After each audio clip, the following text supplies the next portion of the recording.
Hello my dear students, year 9th class.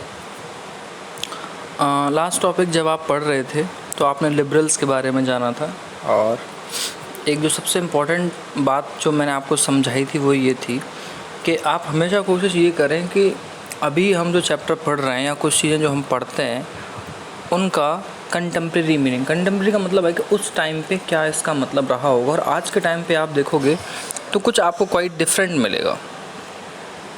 ठीक है ना। लिबरल्स उस टाइम तो वुमेंस के लिए वोटिंग के लिए ऐसा कुछ सोच नहीं रखते हैं, और जिनके पास प्रॉपर्टी नहीं है, गरीब मज़दूर किसान, उनके लिए भी ऐसा कुछ राइट टू वोट नहीं रख रहे हैं। बट आज के टाइम आप प्रेजेंट टाइम पे देखेंगे तो लिबरल्स सबकी ये सारी सोच रखते हैं। तो ये चीज़ें हमें थोड़ी सी डिफरेंट लेनी पड़ेंगी। ठीक है, आगे चलते हैं। रेडिकल्स क्या थे? ठीक, रेडिकल्स पे ध्यान देते हैं। Wanted a nation in which government was based on the majority of a countries population. Radicals वो लोग होते हैं, इन्हें अगर हिंदी में आप समझना चाहें तो एक तरह से आप कह सकते हैं उग्रवादी टाइप। उग्र मतलब उनका स्वभाव उग्र है, उनकी विचारधारा उग्र है। उग्रवादी का मतलब ये नहीं कि वो हाथ में बंदूक उठा लेते हैं। तो उग्रवाद मतलब आप उग्र हैं, स्वभाव से उग्र हैं। नेचर जो आपका है, आपकी सोच है वो कुछ थोड़ा सा हमलावर रहती है। आप हमेशा थोड़ा शांति ना लेते हुए कुछ एग्रेसिव पॉलिसी बनाते हैं। उनका ये कहना था गवर्नमेंट ऐसी होनी चाहिए हमारे यहाँ जो मेजॉरिटी ऑफ कंट्री जो है। अब मान लीजिए उस टाइम पे या तो प्रोटेस्टेंट ज़्यादा है या रोमन कैथोलिक कहीं ज़्यादा है। तो जहाँ प्रोटेस्टेंट ज़्यादा है तो वहाँ इनकी सरकार हो, और जहाँ रोमन कैथोलिक ज़्यादा है वहाँ इनकी सरकार हो, मेजॉरिटी वाइज। इंडिया में भी रेडिकल्स हैं आज के टाइम पे, जिन्हें लगता है कि सिर्फ और सिर्फ हिंदू राष्ट्र होना चाहिए, कुछ वैसी बातें। Many supported women's suffragette movements. अच्छा, बहुत सारे लोगों ने वुमेन्स के राइट टू वोट के लिए बात तो की है। सफ्रेजेट आप पहले भी पढ़ चुके हैं, right to vote. Unlike liberals they oppose the privileges of great land owners and wealthy factory owners. अब लेकिन लिबरल्स की तरह आपको याद होगा कि वो लैंड ओनर्स और वेल्दी फैक्ट्री ओनर्स को जो है कुछ शुरू से ही कुछ सुविधाएं और उनके देने के पक्ष में, बट यहाँ पे रेडिकल्स का साथ नहीं है। ठीक है, they were not against the existence of private property. अब रेडिकल्स तो ये कहते हैं कि हम प्राइवेट प्रॉपर्टी के अगेंस्ट में बिल्कुल नहीं हैं। ठीक है, मतलब अगेंस्ट में तो बिल्कुल नहीं है, but dislikes concentration of property in the hands of few. लेकिन कुछ ही लोगों के हाथ में अगर प्रॉपर्टी हो तो वो ये भी नहीं पसंद करते, ऐसा रेडिकल्स का कहना था। ठीक है, तो दूसरी चीज़ ये है, जैसे मान लीजिए आज इंडिया की एक बहुत बड़ी प्रॉपर्टी का हिस्सा या बहुत बड़ा बिजनेस अंबानी हो, अडानी हो या गोदरेज हो या कुछ बहुत बड़े बड़े बिजनेस फर्म्स फैमिलीज़ हैं, उनके हाथ में है। बट हमारे यहाँ तो 27 करोड़ लोग अभी भी भूखे हैं, बेरोज़गार हैं, गरीब हैं। तो हम ऐसी अमेरिका क्या करेंगे? ठीक वही बात उस टाइम पे रेडिकल्स करते थे। कंजर्वेटिव्स कहाँ हैं? ये तो बेटा आपका यहाँ से यहाँ तक रेडिकल्स हो गया। आप ध्यान दीजिएगा, आपको इसमें कम से कम 3 पॉइंट सबसे बेहतरीन समझ में आए होंगे। ठीक, सबसे पहले तो ये मेजॉरिटी वाला, फिर लिबरल्स की तरह वो लैंड ओनर्स और उनकी उनचों का पसंद नहीं करते, प्राइवेट प्रॉपर्टी के खिलाफ़ नहीं है, बट कुछ लोगों की प्रॉपर्टी हाथ में इसके खिलाफ़ बहुत है। ये 3 मेन पॉइंट्स आपके होने चाहिए कि उस टाइम रेडिकल्स क्या सोच रहे थे। अब आते हैं कंजर्वेटिव्स पे। कंजर्वेटिव यानी रूढ़िवादी लोग। वो उन्हीं मान्यताओं को, परंपराओं को, बातों को मानते हैं या मानना चाहते हैं जो पीछे से चली आ रही है। उन्हें लगता है बस वही सही है, आगे अगर इनमें बदलाव आएगा तो गलत होगा, और वही चीज़ सबसे बेस्ट है। कंजर्वेटिव्स और oppose to radicals and liberals. वो हमेशा रेडिकल्स को और लिबरल्स को अपोज करते थे, दोनों ही ग्रुप्स को। After the French revolution however even conservatives had open his mind to the need of change. हाँ, फ्रेंच रेवोल्यूशन जब हुआ तो उन्होंने देखा कंजर्वेटिव्स तो चले ही नहीं। क्यों? क्योंकि बेटा मोनार्क ख़त्म हो गया था। ठीक, तो हमें कुछ अपने आप को बदलाव करना पड़ेगा, इसलिए उन्होंने अपने माइंड को कुछ बदला, यानी अपनी सोच को बदला, ताकि बदलाव आ सके और लोग कंजर्वेटिज्म ऑर्डर की तरफ झुक सकें। Earlier in the 18th century conservatives had been generally oppose to the idea of change. और जब 18th सेंचुरी के लगभग आप बात करोगे, 1800 तक आते आते, तब तक ये लोग हर चेंज का विरोध करते हैं, बदलाव का विरोध करते हैं। By the 19th century they accepted that some changes was inevitable. अब 19th सेंचुरी यानी कि 1800 के बाद 1899 तक के बीच के टाइम में एक बदलाव आया है कंजर्वेटिव्स में, और वो कहते हैं कि यस, हमें लगता है कि चेंज होने चाहिए, इनएविटेबल, पूरी तरीके से नहीं, बट हाँ कुछ चेंजेस होने चाहिए। But believe that the past had to be respected. But फिर भी वही बात कहते हैं कि हाँ ठीक है, बदलाव होना चाहिए, बट पीछे की चीज़ों का बहुत मान सम्मान होना चाहिए। And change had to be brought about through a slow process. और बदलाव होना चाहिए बट धीरे धीरे होना चाहिए। कंजर्वेटिव्स हमेशा किसी बदलाव को धीरे धीरे करना चाहते हैं, बट पीछे की चीज़ों का मान सम्मान बने रहना चाहिए, कुछ ऐसा चाहते हैं। तो उनकी वही वाली बात है कि पीछे की चीज़ें ही लागू हों, धीरे धीरे नया चेंज ला सकते हैं बट लाएंगे नहीं, ये वाली बात है। Such difference ideas about social changes. अब कुछ ऐसे आइडिया जो कि चाहे चेंज होने की बात हो रही है, चाहे गवर्नमेंट सिस्टम की हो, टैक्स सिस्टम की हो, फ्रेंच रेवोल्यूशन में जो आपने डिक्लेरेशन ऑफ राइट्स पढ़ा है, कॉन्स्टिट्यूशन की हो, राइट्स की बात हो, किसी भी चेंज की बात हो, clash during the social and political turmoil. हमेशा क्लैश होता था इन चीज़ों में। और पॉलिटिकल टर्मोइल का मतलब होता है कि राजनीतिक गठजोड़, राजनीतिक तोड़मोड़ रहती थी। That followed the French revolution. और वो कहाँ से निकली थी? फ्रेंच रेवोल्यूशन से। The various attempt at revolution and national transformation in the 19th century help the define both the limit and potential of this political tendencies. अब होता क्या है कि ऐसे कई सारे अटैम्प्ट हुए। अटैम्प्ट का मतलब होता है स्टूडेंट्स, जैसे आपने फ्रेंच में देखा था बेस्टील को तोड़ा गया, फिर वहाँ बहुत सारे इंसिडेंट हुए। ऐसे ही फ्रेंच के बाद यहाँ रशियन में भी हो रहे हैं। और वहाँ से नेशनल ट्रांसफॉर्मेशन यानी कि नेशनल लेवल पे बदलाव हो रहा है। ट्रांसफॉर्मेशन कहाँ पे? 19th सेंचुरी में। और उसने हेल्प किया है दोनों चीज़ों, किस किस को? पहले तो उसने लिमिट तय की, सीमा तय की कि हमारे यहाँ पॉलिटिकल फ्रेम कैसा होना चाहिए। दूसरा पोटेंशियल बताया। पोटेंशियल मतलब कितने ताकतवर कंजर्वेटिव्स हैं, रेडिकल्स हैं, लिबरल्स हैं हमारे यहाँ पॉलिटिकल मतलब पॉलिटिकल एरेना में कौन कितना बेहतर हो सकता है। ये दोनों चीज़ों की बात हुई, यानी कि इतनी इनकी लिमिट है, ये यहाँ तक इस सीमा तक जा सकते हैं बदलाव के लिए, सम्मान के लिए, अपनी लड़ाई के लिए। और रेडिकल्स किस तरह जा सकते हैं, कंजर्वेटिव्स किस तरह जा सकते हैं अपने पॉलिटिकल टेंडेंसी को आगे बढ़ाने के लिए। ये दोनों चीज़ों के बारे में धीरे धीरे ये सारी चीज़ें क्लियर हो गई। क्यों? क्योंकि एट द लास्ट आप देखेंगे बोल्शेविक ज़्यादा आगे निकल गए। अब उनकी थ्योरी क्या थी वो आप आगे देखेंगे, ठीक है। अब जो सबसे बड़ी बात है वो है कि इंडस्ट्रियल सोसाइटी है और सोशल चेंज है। मतलब इसका क्या है स्टूडेंट्स? इसका मतलब ये है, आप थोड़ा ध्यान दें इस बात पे, कि उस टाइम ना इंडस्ट्रियल सोसाइटी बहुत ज़्यादा है, बट कितनी है उसका एक ब्रीफ डिस्क्रिप्शन दिया है, उसको समझेंगे और फिर जो चेंजेस हो रहे हैं उसके बारे में जानोगे। अब सबसे पहले इंडस्ट्रियल सोसाइटी, उसके बाद सोशल चेंज। कैसे? These political trends were sign of a new time. अब ये आप जो रेडिकल पढ़ रहे हैं, आप कंजर्वेटिव पढ़ रहे हैं, आप लिबरल पढ़ रहे हैं, ये नए तरह की राजनीति का बेटा टाइम आ रहा है। It was a time of profound social economic changes. Socially changes बहुत हो रहे हैं, इकोनॉमिक चेंजेस बहुत हो रहे हैं। सोशल चेंजेस मतलब सोसाइटी में किस तरह का ऑर्डर हो, सोसाइटी में किस तरह का पॉलिटिकल सिचुएशन हो, सोसाइटी में अमीर लोग हैं, मजदूर लोग हैं, इस तरह का, उसे कहते हैं सोशल चेंज। फिर आता है इकोनॉमिक चेंज, यानी कि फैक्ट्री कितना आ रही है, फार्मिंग कितना हो रहा है, उसके बदले में हम प्रोडक्शन कितना अच्छा कर रहे हैं, वगैरह वगैरह। It was a time when new cities came up and new industrial regions developed. अब ये बेटा वही टाइम है कि जब नया नया इंडस्ट्रियलाइजेशन हो रहा है रशिया में और कुछ नई नई शहर उभर के आ रहे हैं। क्यों? आप देखते हैं, आपने 8th में शायद पढ़ा हो, जमशेदपुर, अहमदाबाद, ये कुछ ऐसे शहर हैं जो कि औद्योगिक शहर थे, इंडस्ट्रियल। मथुरा की बात करें या मदुरई की बात करें, रिलीजियस सिटी है ना। गुड़गांव को देख लें, आप किसी और शहर को, नोएडा को देख, IT सिटी है। मतलब ये इस उससे रिलेटेड वो वर्क वहाँ ज़्यादा होता है। तो नए शहर इसीलिए एग्जिस्टेंस में आते हैं। उसके बाद रेलवे को बहुत बढ़ाया जा रहा है, इंडस्ट्रियल रिवोल्यूशन बहुत तेज़ी से हो रहा है, फैक्ट्रियाँ लग रही हैं, चिमनी लग रही हैं, नए नए रीजन्स डेवलप हो रहे हैं। इंडस्ट्रियलाइजेशन ने क्या किया? मैन, वुमेन और चिल्ड्रंस को फैक्ट्री तक ले आए। काम करने के लिए लोग चाहिए। Work hours have often long and wages very poor. Wages का मतलब होता है बेटा मजदूरी। इस चीज़ को आप थोड़ा सा ध्यान रखें, आपका मेहनताना। अब वर्किंग आवर्स फिक्स नहीं थे। जैसे आज के टाइम पे कोई आदमी 9 बजे ऑफिस जा रहा है और 4 बजे लौट के आ रहा है, तो बेटा फिक्स है कि 5 से 7 घंटे का जॉब है। टीचर सुबह 8 बजे स्कूल पहुंचता है, 2 बजे छुट्टी हो रही है, तो 6 घंटे का जॉब उसका फिक्स है। बट उस टाइम पे जो वर्किंग आवर्स हैं बहुत बड़े बड़े होते थे और मजदूरी भी ना के बराबर मिलती थी।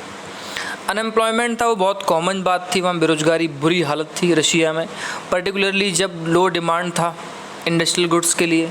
जब सीधी सी बात है, इंडस्ट्रियल गुड्स जो बन रहा है, सामान बन रहा है, अगर उसकी डिमांड कम होगी तो वर्कर्स क्यों होगा ज़्यादा।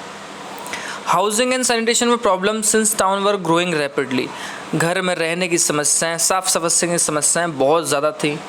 आपने एक चीज़ नोटिस की है, ये रशिया में जो ये वाली प्रॉब्लम्स हो रही हैं, अनएम्प्लॉयमेंट की बात हो रही है, ये इंडिया में 2021 में भी है।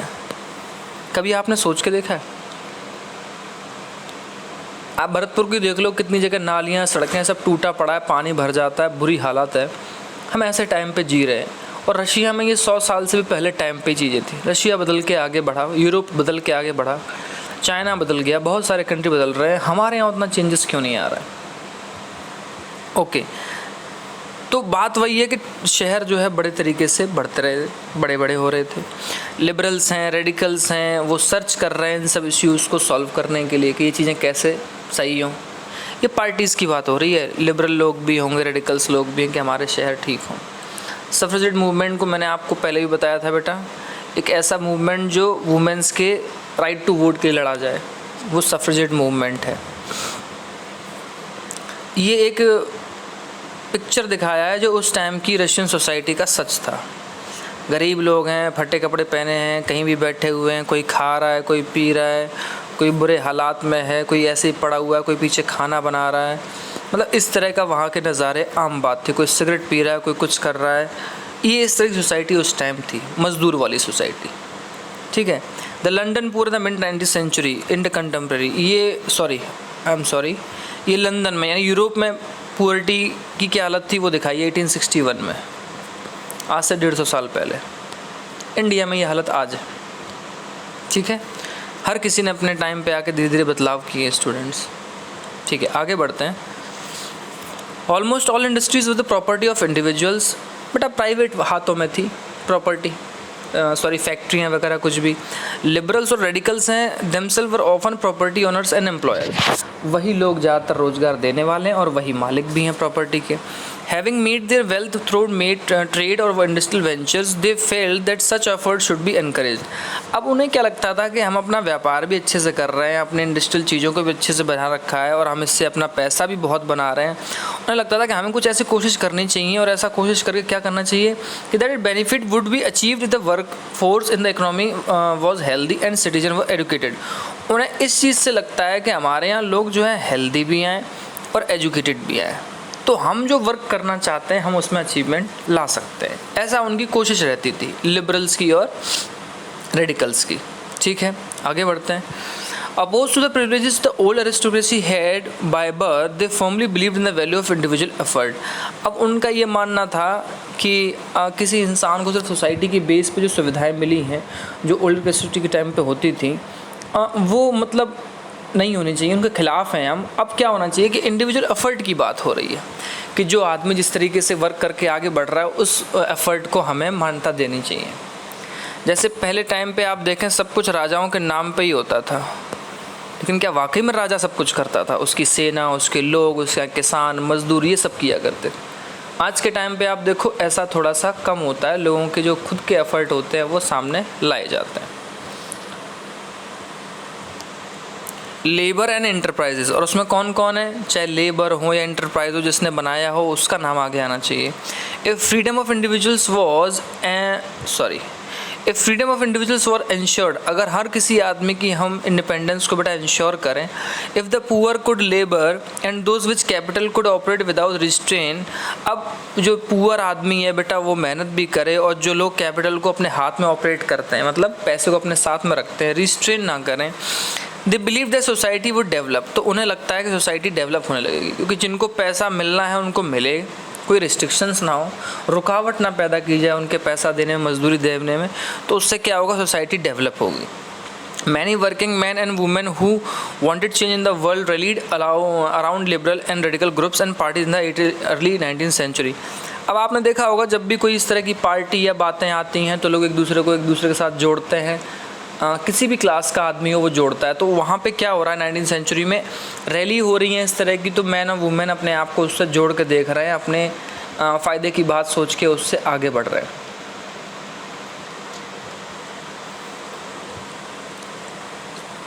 सम नेशनलिस्ट, कुछ राष्ट्रवादी लोग, कुछ liberal and radical, wanted revolution to put an end to the kind of government style in Europe 1815।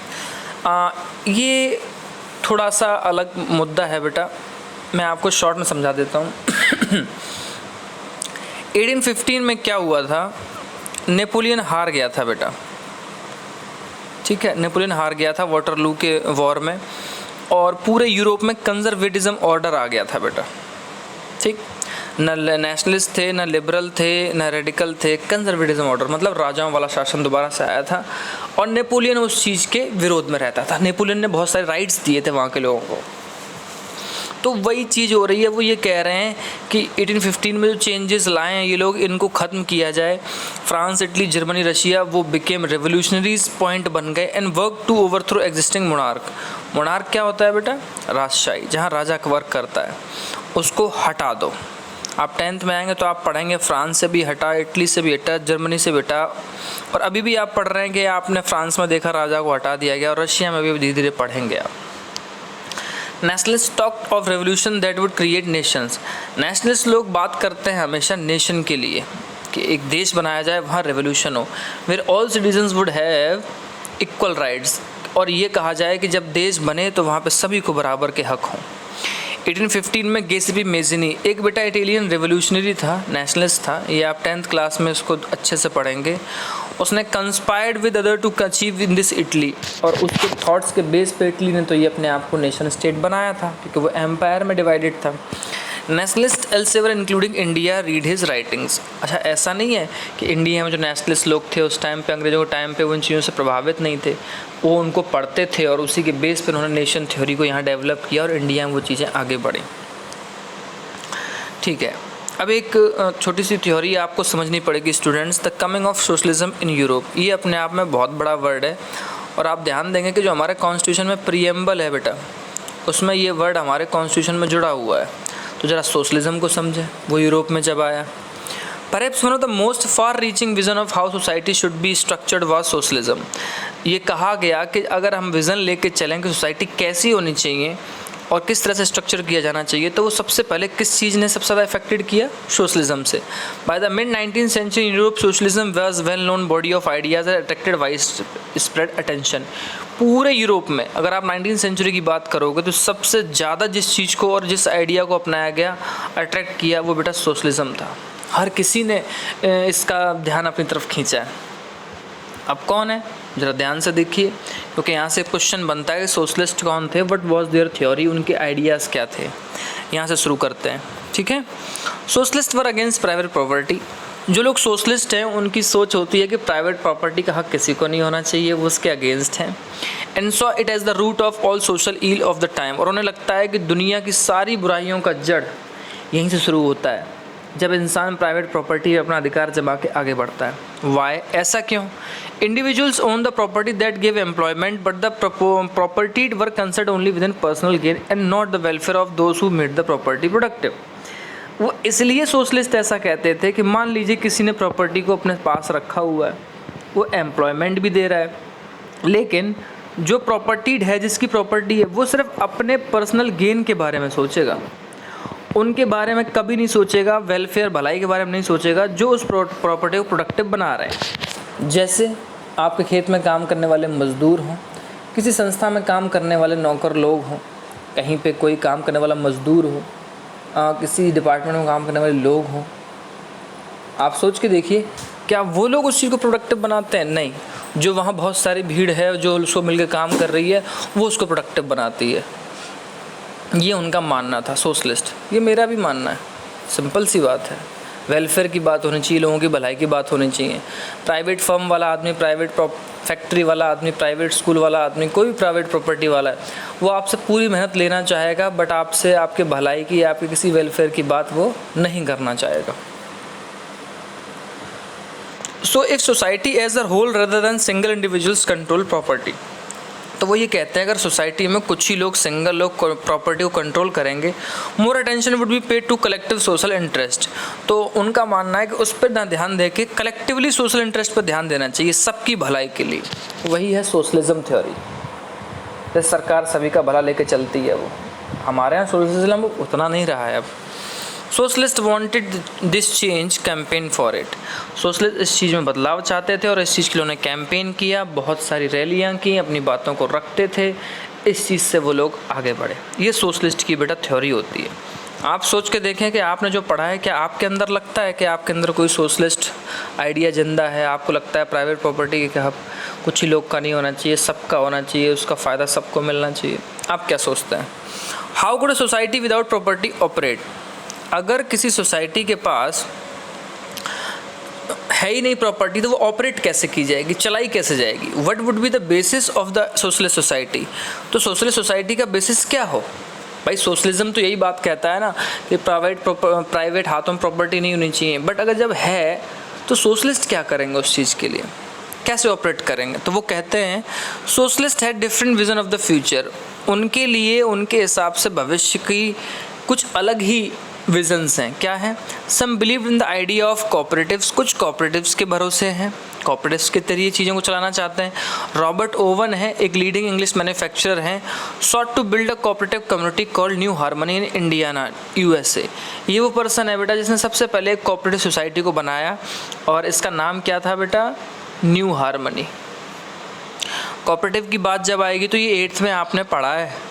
जैसे अमूल डेयरी की आप सुनते हैं, आपके राजस्थान में सरस है, ये सारे वो प्रोडक्ट हैं बेटा जो कोऑपरेटिव के जरिए चलते हैं। 10th में आएंगे तो और भी बेहतर तरीके से समझ लेंगे।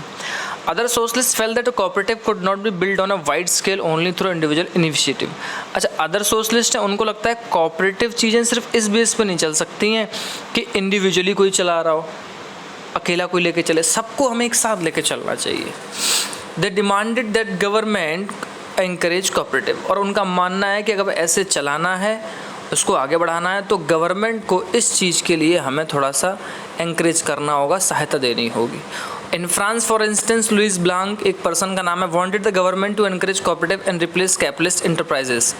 वो कह रहे हैं कि हमें एनकरेज करना चाहिए कोऑपरेटिव्स को, कैपिटलिस्ट को हटा देना चाहिए। These cooperatives were to the association of people who produced good together.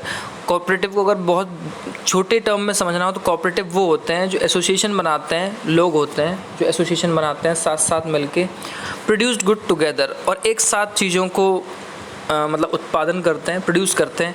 And divide the profit according to the work done by member, और जैसा जैसा किसी मेंबर ने वर्क किया उसके अकॉर्डिंग उसका प्रॉफिट उसे बढ़ जाता है, उसे कोऑपरेटिव कहते हैं।